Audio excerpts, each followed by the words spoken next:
Okay then, Bob, so if we look at these two setups, this was the left-hand one, was your before, okay? Yeah. You can see the ball quite a long way back then. If anything, you're sort of leaning back a little bit on that right side anyway. There's a bit of spine, you're kind of leaning there. So your shaft now is a long way forward to your body. Yeah. You're aiming a little bit too far right of target, which then means you've got to come across your body, which is steeper. We've already got the club face shaft lean steeper than your spine angle. So you've already got things kind of relatively working steep anyway, hence the reason your big divots, okay? Then you went back too far for 50 yards. I mean, that's just like almost a semi-full swing in it, okay? Yeah. And now to try and take the power, you've got to sort of move back, okay?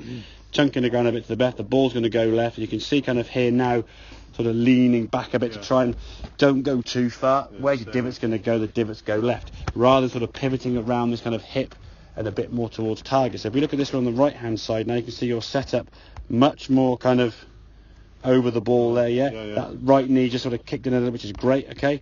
As we swing back now, that's a 50-yard pitch backswing, isn't it? I mean, your previous backswing was... that's for 54, I say that's all right.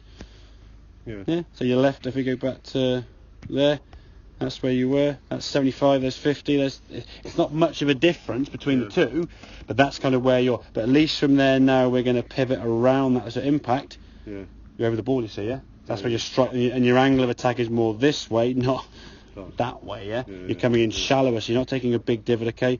Brushing the turf and turning around, and then you're turning around your left side a lot more, finishing here, whereas this one here now, you're leaning back a bit, Yeah. So you were kind of compensating for aiming a bit right, close the club, hands leaning forward, too much power, I've got to try and take it off. And then that sort of movement is going to dig in the golf ball. I've been good about that, I tell you. Exactly. And the thing is, that's why when you did the odd one or two good, you think, I've got it okay, but it's just 10 wrongs making a right. You're a good golfer, you can get away with it. I mean, if I said to someone, okay, walk across that plank with us, 2 inches wide at the top peak bit, you could do it across here maybe every now and then, but put that across the roof there, wouldn't feel comfortable. Put it across the Grand Canyon, bugger off.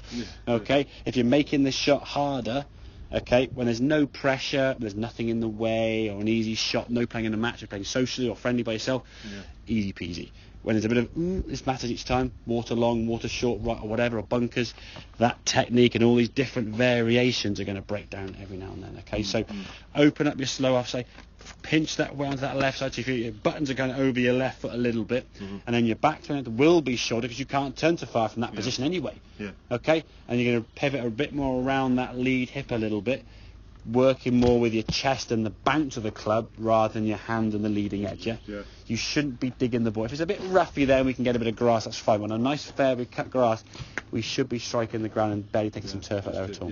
Exactly. Okay, Bob, make sense? Yeah.